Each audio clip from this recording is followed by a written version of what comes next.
தோழர்களே, இந்த ஒரு பதிவில் நம்ம என்ன பார்க்க போகிறோம்னா, இந்த வீடியோவில் பெருசாக எடிட் இருக்காது. நான் ஒருத்த மட்டும் உட்காந்து சில உண்மைகளை இந்த வீடியோவில் பேசணும்னு நினைக்கிறேன். துரோக வரலாறு அப்படிங்கிறத திமுக எழுதுனதை நீங்கள் கடந்த காலங்களில் படித்து பார்த்துருக்கலாம். கச்சத்தீவாக இருக்கட்டும், அதுக்கப்புறம் காவிரி விஷயத்தில் அந்த அணை கட்டுற விஷயமா இருக்கட்டும், இந்த மேகதாது பஞ்சாயத்துக்கு முன்னாடி இருந்த பல பஞ்சாயத்துக்கெல்லாம் திமுக தான் பிரதானமான காரணமாக இருந்தாங்க. அதுக்கப்புறம் இலங்கை தமிழர் சம்மந்தப்பட்ட விஷயம், நீட் விஷயத்தை வச்சு இவங்க பண்ணுற அரசியல் உட்பட ஏகப்பட்ட துரோக வரலாறு நம்ம பார்த்துருப்போம். நம்ம கண்ணு முன்னாடியே இப்போ தொகுதி மறுசீரமைப்பு அப்படிங்கிற விஷயத்தில் ஒரு துரோக வரலாறு எழுதப்படுது.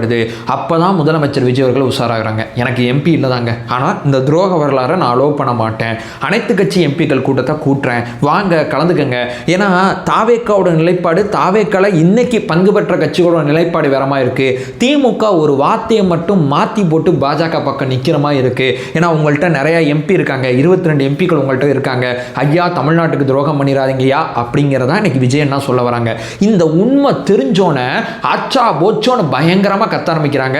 நீங்கள் வந்து டேக் டைவர்ஷன் பண்ணுறீங்க, மேகதாது விஷயத்தை பற்றி பேசாமல், காவிரி விஷயத்தை பற்றி பேசாமல், விவசாயத்தோட அந்த பயிர்க்கடன் தள்ளுபடியை பற்றி பேசாமல், சட்டசபையில் லைவ்ல எல்லா விளக்கத்தையும் கொடுத்தாங்களா கொடுக்கலையா, அனைத்து கட்சி கூட்டத்தை எது கூட்டுவாங்க, என்ன பண்ணுறதுங்கிற தெளிவில்லாத போது தான் அனைத்து கட்சி கூட்டத்தை கூட்டுவாங்க. என்ன பண்ணுங்கிற தெளிவாக ஆளுங்கட்சி இருக்கும்போது அவங்க அதோட ப்ராசஸில் ரொம்ப தெளிவாக இருக்காங்க. உங்களோட உண்மைகளை கண்டுபிடிச்சதுனால பயந்துட்டு டேக் டைவர்ஷன் அப்படிங்கிற பொய்யை சொல்லிக்கிட்டு இருக்காங்க.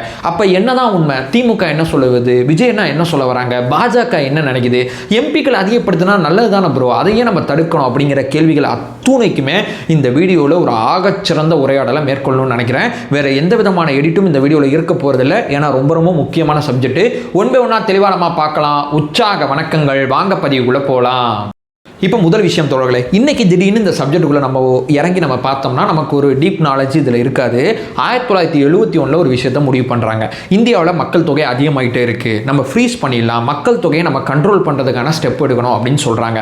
அப்போ வட மாநிலங்கள், தென் மாநில அரசாங்கங்கள் எத்தனை பேருமே, மாநில அரசாங்கங்கள் இருப்பாங்கல்ல, நீங்கள் நிறையா ஸ்கீம்ஸ் அனௌன்ஸ்மெண்ட் பண்ணுங்கள், குடும்ப கட்டுப்பாடை ப்ரமோட் பண்ணுங்கள், நாம் இருவர் நமக்கு இருவர் அப்படிங்கிற பிரச்சாரம்லாம் நிறையா வந்துச்சுல. அப்புறம் கொஞ்ச காலத்தில் நாம் இருவர் நமக்கு ஒருவர் அப்படிங்கிற பிரச்சாரமும் வந்துச்சு. இந்த மாதிரி ஏகப்பட்ட பிரச்சாரங்களை நீங்கள் பண்ணி மக்கள் தொகையை கண்ட்ரோல் பண்ணுங்க, மக்கள் தொகை இந்தியாவில் அதிகமானா ரொம்ப தப்பாயிரும் அப்படிங்கிற விஷயத்தை சொல்றாங்க. அது வரைக்கும் தொகுதி மறுசீரமைப்பை 50 வருஷத்துக்கு நம்ம ஃப்ரீஸ் பண்ணி வைக்கலாம்னு சொன்னாங்க. 1971 50 வருஷம் கணக்கு பண்ணீங்கன்னா கிட்டத்தட்ட 2020 2021 வரும். அப்போது மீண்டும் மக்கள் தொகை கணக்கெடுப்பு எடுத்திருக்கணும். கோவிட்னால எடுக்கல, அது தள்ளி போய் இப்பதான் மக்கள் தொகை கணக்கெடுப்பு அப்படிங்கிறது இந்தியாவில் நடைபெற்று இருக்கு அப்படிங்கிறதான் யதார்த்தமான உண்மை. இது என்னப்பா பிரச்சனை, மக்கள் பிரதிநிதிகள் அதிகமாக தான் மக்கள் பிரச்சனை தீர்க்க தானே போறோம் அப்படிங்கிற மாதிரி கேட்டீங்கன்னா, நாடாளுமன்ற உறுப்பினர்கள் அப்படிங்கிற பாயிண்ட் ஆஃப் வியூ தான் நம்ம விவாதிச்சுக்கிட்டு இருக்கோம். நீங்க கவுன்சிலரையோ சட்டமன்ற உறுப்பினரையோ இந்த டிபேட்டுக்குள்ள நான் கொண்டு வரல, நாடாளுமன்ற உறுப்பினர் அப்படின்னு தான் நான் சொல்றேன். இப்போ இந்தியாவில் எடுத்துக்கிட்டீங்கன்னா நம்ம தென் மாநிலங்கள் அத்தனை பேருமே ஒன்றிய அரசாங்கம் சொன்ன உத்தரவை கேட்டுக்கிட்டு நம்ம அத்தனை பேருமே மக்கள் தொகையை கண்ட்ரோல் பண்ணுறதுக்கு ஏகப்பட்ட ஸ்கீம்ஸ் அனௌன்ஸ் பண்ணி அந்த விஷயங்கள் அத்தனையுமே நம்ம சக்சஸ்ஃபுல்லாக செஞ்சு முடிச்சிருக்கோம். வட மாநிலங்கள் இந்த விஷயத்தை செய்யலை. இப்போ வந்து என்ன சொல்றாங்கன்னா, நீங்க வந்து மக்கள் பிரதிநிதிகள் வந்து மக்கள் தொகை அடிப்படையில் இருக்கணும்னு சொல்றாங்க. எப்ப நீ தானப்பா ஒரு 50 வருஷம் முன்னாடி சொன்ன தென் மாநிலங்களை பார்த்து நீங்க கம்மி பண்ணுங்க, நீங்க உங்க பேச்சை கேட்டு கம்மி பண்ணதுனால எங்களுடைய பிரதிநிதித்துவத்தை நாங்கள் இழக்கணுமா அப்படிங்கிற கொஸ்டின் மார்க் தான் இங்கே பிரதானமாக இருக்கு. என்ன ப்ரோ இதை அதிகப்படுத்தினதுனால என்னதான் ஆயிரப்போகுது அப்படின்னு சொல்லி கேட்டிங்கன்னா, வட இந்தியாவில் மட்டும் பிரச்சாரம் பண்ணி அங்கேயே பெரும்பான்மை வாங்கி அங்கேயே ஜெயிச்சுட்டு போயிடலாம், தென்னிந்தியாவை அவங்க புறக்கணிச்சிடலாம் ஈஸியாக. ஆனால் இப்போ இருக்கக்கூடிய விஷயத்தில் வட மாநிலங்களை மட்டும் நீங்கள் கன்சிடர் பண்ணி பாலிடிக்ஸ் பண்ண முடியாது. தென் மாநிலங்களோட பங்களிப்பும் உங்களுக்கு தேவைப்படும். ஒரு தேசிய கட்சி பாயிண்ட் ஆஃப் பார்க்கும்போது இப்போ தாவேக்கா தமிழ்நாட்டில் இருக்குங்க, தாவேக்கா தேசிய கட்சி கிடையாது. இப்போ காங்கிரஸோ பாஜகவோ தேசிய கட்சியா இருக்கு. நீங்க தென் மாநிலங்களை அவங்க புறக்கணிச்சுட்டு வட மாநிலங்களை மட்டும் இந்துத்துவ பிரச்சாரத்தை ரொம்ப எளிமையா பண்ணி ஜெயிச்சுட்டு போயிடலாம். அப்ப மக்கள் தொகை அடிப்படையில் நீங்க கம்மி பண்ண சொன்னீங்க, உங்க பேச்சை கம்மி பண்ணா நாங்க என்ன பண்றோம், தென்னிந்தியாவில் இருக்கக்கூடிய நாங்க அத்தனை பேருமே பிரதிநிதித்துவத்தை இழக்கிறோம் அப்படிங்கிற ஒரு உண்மை தெரிஞ்சோன்னே இது தப்புங்க அப்படின்னு சொல்லி நம்ம அத்தனை பேருமே கூக்குரல் எழுப்ப ஆரம்பிக்கிறோம், எல்லாருமே பேச ஆரம்பிக்கிறோம். அப்பையிலேருந்து விஜய் அண்ணாவோட நிலைப்பாடு ரொம்ப தெளிவா இருக்கு. நான் இப்ப திமுக சைடு போறேன். திமுக என்ன பண்ணாங்க, கருப்பு சட்டை போட்டாங்க, பயங்கரமாக இது எல்லாத்தையும் எரிச்சாங்க, எங்களோட பிரதிநிதித்துவம் மிஸ் ஆயிருங்கிற மாதிரிலாம் சொன்னாங்க. இதை வந்து நீங்கள் கரெக்டாக பண்ணணும், அப்படி பண்ணணும், இப்படி பண்ணணும் சொல்லிட்டு இருந்தாங்க. நம்ம அப்போலேருந்து என்ன சொல்லிட்டு இருந்தோம்னா, திமுக என்ன சொல்லுதுன்னா, இப்போ ஃபேர் டீலிமிட்டேஷன் அப்படின்னு சொல்லுது. அதாவது இந்த விஷயத்தில் தமிழ்நாட்டோட உரிமைகள் பாதிக்கப்படக்கூடாது. இப்போ என்ன பிரதிநிதித்துவம் இந்தியாவில் இருக்கோ அந்த பிரதிநிதித்துவம் நீங்கள் வந்து தமிழ்நாட்டுக்கு கொடுக்கணும். அதே மாதிரி நீங்கள் மற்ற மாநிலத்துக்கும் கரெக்டாக கொடுக்கணும். நீங்கள் இந்த விஷயத்தை சரியாக செய்யுங்க அப்படின்னு சொல்லி திமுக சொல்லுது. தாவேக்கா என்ன சொல்லுதுன்னா, நோ இதை செய்யவே செய்யாதீங்க. ஏன்னா உங்களால் அந்த விஷயத்தை சரியாக செய்யவே முடியாது. நீங்கள் எப்படி செஞ்சாலும் அது வட மாநிலத்துக்கு தான் பெரிய பக்கபலமாக துணையாக இருக்கும். இருக்கிற தொகுதிகளை 50% நீங்கள் அதிகப்படுத்தினாலும் சரி, இல்லை மாநிலத்தோட பிரதிநிதித்துவத்தை கணக்கு பண்ணி அதை வச்சு அதிகப்படுத்தினாலும் சரி, எப்படி வேணால் யோசிங்க. இந்த அறிக்கை நீங்கள் படித்து பார்த்தீங்கன்னா தெரியும். இது போன வருஷம் மார்ச் மாதம் விஜய் அண்ணா விட்ட அறிக்கை. இந்த அறிக்கையை ஃபுல்லாக படித்தாவே விஜய் அண்ணா என்ன சொல்கிறாங்கன்னா, நோ டீலிமிட்டேஷன் அப்படிங்கிறதா விஜய் அண்ணா எப்போ 2025 சொல்லிட்டாங்க.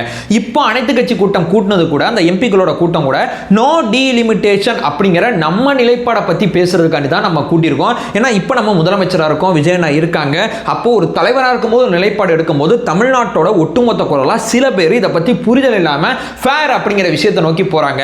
ஃபேர் நீ போனாவே உங்ககிட்ட நிறைய எம்பி இருக்கு திமுக, உன்னை ஈஸியாக பாஜக ஏமாத்திரும். ஈஸியாக பாஜக ஏமாத்துனுச்சுன்னா தமிழ்நாட்டுக்கு மீண்டும் ஒரு துரோக வரலாறு எழுதப்படும். ஸோ தமிழ்நாட்டோட ஒற்றை குரலா நோ அப்படிங்கிற இடத்தை நோக்கி தான் இருக்கணும். ஏன் நோன்னு இருக்கணும்? இப்போ நீங்கள் நான் மறுபடியும் சொல்கிறல, இப்படி அதிகப்படுத்தினாலும் அப்படி அதிகப்படுத்தினாலும் எப்படி பண்ணாலும் அது வட மாநிலங்களுக்கு பெரிய சப்போர்ட் ஆயிரும். இப்போ இருக்கிறத 50 வருஷம் ஃப்ரீஸ் பண்ணாங்க. ஏதாவது பிரச்சனை சந்திச்சோமா, நாடாளுமன்ற உறுப்பினர்களோட வேலை என்ன பிரதானமா, நாடாளுமன்றத்தில் பேசுவாங்க. ஒன்றிய அரசு கொண்டு வர மசோதாவில் அவங்க வந்து ஓட் பண்ணுவாங்க. அதுக்கப்புறம் அவங்களுக்கு ஒரு 5 கோடி ரூபாய் வந்து நிதி கொடுப்பாங்க. அதை வச்சு அவங்க தொகுதிகளில் நலத்திட்டங்களை வருஷத்துக்கு செயல்படுத்தலாம். 5 வருஷம் கணக்கு பண்ணீங்கன்னா 25 கோடி. இந்த விஷயத்தில் இப்போ ஒன்றிய அரசோட விஷயங்கள் வந்து அவங்களோட பாலிசி, அவங்களோட விஷயங்களை மாவட்ட ஆட்சியர் தலைமையில் ஒரு ஆய்வு கூட்டம் நடத்தலாம். இந்த மாதிரி சில அதிகாரங்கள் மட்டும்தான் ஒரு எம்பிக்கு இருக்கு. ஒரு எம்எல்ஏவால பண்ண முடிஞ்சது வேறங்க, ஒரு எம்பியால பண்ண முடிஞ்சது வேற. இப்போ எம்பிக்களை அதிகப்படுத்தினதுனால தமிழ்நாட்டுக்கு எந்த விதமான புண்ணியமும் கிடையாது. ஏன்னா இங்க ஒரு மாநில அரசாங்கம் இருக்கு, இதற்கான அதிகாரங்கள் இருக்கு. முதல்ல இதற்கு கீழே வந்து உள்ளாட்சி அமைப்புகள் இருக்காங்க, அதை தாண்டி மாநில அரசாங்கம் இருக்காங்க. இவங்களை அதிகப்படுத்துறது வேணா நம்ம திங்க் பண்ணலாம், யோசிக்கலாம். ஏன்னா இதோட நிலைப்பாடுகள் வேற. ஆனா தேவையே இல்லாம வட மாநிலங்களோட பிரதிநிதித்துவத்தை அதிகப்படுத்துற மாதிரி எம்பிக்களை நம்ம அதிகப்படுத்தினதுனால எந்த விதமான புண்ணியமும் கிடையாதுங்கிறதா யதார்த்தமான உண்மை. ப்ரோ எம்பிக்களை அதிகப்படுத்தினா நீங்க அப்படி பேசலாம் இப்படி பேசலாம்னா இருக்கிறவங்களாலே அங்க பேச முடியல. அங்க அவ்வளவு வந்து ஏகப்பட்ட பஞ்சாயத்து இருக்கு. நீங்க வந்து இப்ப அமெரிக்கா போன்ற நாடுகள்ல மக்கள் தொகை அடிப்படையில் அவங்க வந்து ஃப்ரீஸ் பண்ணி தான் வச்சிருக்காங்க. ஏன்னா இங்க இன்னும் 10 பேரை கூட்டு வரதுனால எந்த பிரச்சனையும் கிடையாதுப்பா, எதுவுமே மாறாது. இந்த 10 பேர் எஃபிஷியன்சியா செயல்படணும். ஏன்னா மொத்த சிஸ்டத்தையும் கீழே மாத்தணுமே தவிர மேல இருக்கக்கூடிய தலையை மட்டும் அதிகப்படுத்திட்டு போறதுனால சிஸ்டம் கீழே மாறவே மாறாது.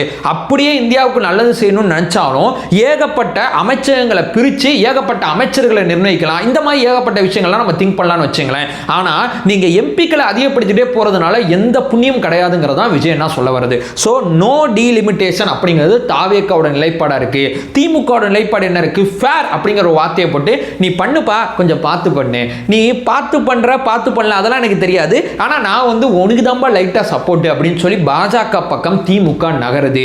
இதை நோக்கி பாஜக நகர்த்தி கொண்டு போயிட்டாங்கன்னா அடுத்த ஆசை வார்த்தையை காமிப்பாங்க. நீங்க வந்து ஒரு நாடு ஒரு தேர்தலை சப்போர்ட் பண்ணுங்க அப்படின்னு சொல்லுவாங்க. இப்போ 2029 தேர்தல் வந்துடும் தமிழ்நாட்டில், நீங்க 3 வருஷம் அதிகாரம் இல்லாமல் இருக்க வேணாம், உடனே தேர்தல் வந்துடும் அப்படின்னு சொல்லும் போது திமுக அதுக்கும் மண்டையாட்டம். இப்போ ஒரு நாடு ஒரு தேர்தலை ஏன் சப்போர்ட் பண்ணக்கூடாது நம்ம சொல்றோம்னா, இப்போ மாநிலத்தோட தேர்தல் நடத்தப்படும் போது தான் மாநில பிரச்சனைகள் ஹைலைட் ஆகும். இது வந்து ஒன்றியத்துக்கு தேர்தல் நடத்தப்படும் போது, இந்தியாவுக்கு நடத்தப்படும் போது இந்தியாவோட பிரச்சனையை மையப்படுத்தி நம்ம ஓட்டு போடுவோம். கவுன்சிலர் பிரச்சனையை நம்ம மையப்படுத்தி கவுன்சிலர் விஷயத்தில் ஓட்டு போடுவோம். இப்படி தேர்தலே ஜனநாயகத்துக்கு வீண் செலவுன்னு சொல்றவங்க என்னைக்குமே ஆபத்தானவங்க தான் இருப்பாங்க. தேர்தல் தான் மக்களுக்கான அதிகாரத்தை, மக்களுக்கான அந்த விஷயங்களை மக்களை பார்த்து இந்த அரசியல்வாதிகள் பயப்படுற இடமே தேர்தல் தான். அந்த தேர்தலே வீண் செலவுன்னு சொல்றவன் எப்படி ஒரு ஜனநாயகவாதியா இருப்பான்? ஸோ ஒவ்வொரு தேர்தலையும் ஒவ்வொரு பிரச்சனைகள் இங்கே ஹைலைட் ஆகும் போது தான் அப்போ ஓகே மாநில தேர்தல்கள் எப்போ வேணா தேர்தல் வரும், எப்போ வேணா மக்கள் நம்மளை தூக்கி எறிவாங்க அப்படிங்கிற பயம் இருக்கும்போது மட்டுமே அந்த தேர்தல் ரொம்ப கரெக்டாக இருக்கும். நீ வந்து தேர்தல் இப்படி நடத்துறதுனால செலவாகுது ஆகட்டுங்கிற, இந்தியாவில் தேர்தல் நடத்துறதுனால செலவாகிறது எந்த பிரச்சனையும் கிடையாது. தேர்தலே நடத்தா கூடாதுங்கிறவங்களோட சிந்தனை ஓட்டம் தான் இப்போ மொத்தமாக தேர்தல் நடத்துறாங்கன்னு வைங்களேன் இந்தியாவில். நான் சப்ஜெக்டை தாண்டி போறேன்னு நினச்சிக்காதீங்க, ஏன்னா அடுத்த விஷயம் இதை நோக்கி நகரும். அதனால தான் இந்த இடத்துல நான் இதையும் சேர்த்து பதிவு செய்கிறேன். இதை நோக்கி அவங்க நகர்ந்தாங்கன்னா மொத்த விஷயத்துக்கு ஒரு தேர்தல் நடத்தும் போது மோடியா ராகுல் காந்தியா அப்படிங்கிறத பார்த்துட்டு அங்கே யாருக்கு ஓட்டு போடுறோமோ இங்கே அவங்களுக்கு ஓட்டு போட்டுருவோம். ஏன்னா இங்கே இருக்கக்கூடிய பிரச்சனைகள் ஹைலைட் ஆகாது. ஸோ இதை தான் நம்ம எதிர்க்கிறோம். ஒரு நாடு ஒரு தேர்தல், தொகுதி மறுசீரமைப்பு, எம்பிக்களை அதிகப்படுத்தினால வட இந்தியாவை மட்டும் பிரச்சனை பண்ணி ஜெயிச்சுட்டு போடுவாங்க, தென்னிந்தியா புறக்கணிப்படுங்கிறத நம்ம வந்து பயங்கரமாக பேசுகிறோம். இப்போ திமுக சில கட்சிகள் வந்து ஃபேர் அப்படிங்கிற வார்த்தையை சொல்கிறாங்க, நம்ம நோ அப்படிங்கிற வார்த்தையை சொல்கிறோம். நோ தான் தமிழ்நாட்டுக்கு நல்லது, அப்போ எல்லாரும் வாங்க உட்காந்து பேசுவோம். நோங்கிற அந்த டைரக்ஷன் நோக்கி நகருவோம். நம்ம இதை ஆதரிக்கவே கூடாது, இதை நீங்கள் கொண்டு வரவே கூடாதுங்கிற நிலைப்பாடில் உறுதியாக இருப்போம் அப்படிங்கிறதுக்கு தான் இன்னைக்கு அனைத்து கட்சி எம்பிக்கள் கூட்டத்தை நம்ம கூட்டியிருக்கோம். ஆனால் அதற்கு திமுக வந்து எப்படிப்பா எங்கள் பிளான் வந்து நோ கிடையாதுங்க, எங்கள் பிளான் வந்து பண்ணுங்க அப்படிங்கிறதான் எங்கள் பிளான், நாங்கள் எப்படி வருவோம் அப்படின்னு அவங்க சொல்கிறாங்க. இப்போ சொல்லுங்கள், துரோக வரலாறு திமுக எப்படி எழுதுது அப்படிங்கிறது உங்கள் முன்னாடியே இந்த வீடியோவில் நான் வச்சுருப்பேன். ஸோ ரொம்ப வருத்தத்துக்குரியதாக இருக்குது. என்ன பண்ண போகிறாங்க, என்ன செய்ய போகிறாங்கன்னு தெரியல. இப்போ வந்து சுதந்திர தினத்துக்கு அப்புறம் சிறப்பு கூட்டத்தொடர் வந்து ஏதோ கூட்ட போகிறதா சொல்கிறாங்க 3 நாள். அதில் வந்து இந்த தொகுதி மறுசீரமைப்பு மசோதாவை அறிமுகப்படுத்த போகிறாங்க. அந்த மசோதாவில் என்ன டேர்ம்ஸ் அண்ட் கண்டிஷன் இருக்குங்கிறத பார்த்துட்டு நாங்கள் முடிவெடுப்போம்னு சொல்லி திமுக சொல்லுது. அதை கொண்டு வரதே தப்புங்கிறது தாவேகா சொல்லுது. ஸோ டிஃப்ரெண்ட் பிட்வீன் இந்த இடத்துல இருக்குது. நம்ம பொறுத்தது பார்ப்போம். அண்ணாவோட வாரிசுகளாக நம்ம தெளிவான நிலைப்பாடை, கொள்கை நிலைப்பாடை இங்கே எடுத்திருக்கோம். ஆனால் திமுக தான் லைட்டாக ஒரு டர்ன் ரைட் சைடு அப்படிங்கிறத நோக்கி பாஜக பக்கம் திரும்பி இருக்காங்க. பொறுத்து பார்ப்போம் என்ன நடக்குதுங்கிற. ஸோ ஓவரால் இந்த சப்ஜெக்டை பற்றி தெளிவாக ஆழமாக பேசணும்னு நினச்சேன். அதுக்கு தான் இந்த வீடியோ. அதை சொல்லிட்டு இந்த வீடியோ என் பண்ணிக்கிறேன். நம்மளோட ஒரே நோக்கம் அறியாமை அகற்ற வேண்டும், அறியாமை அகற்றப்பட வேண்டும். Thank you so much.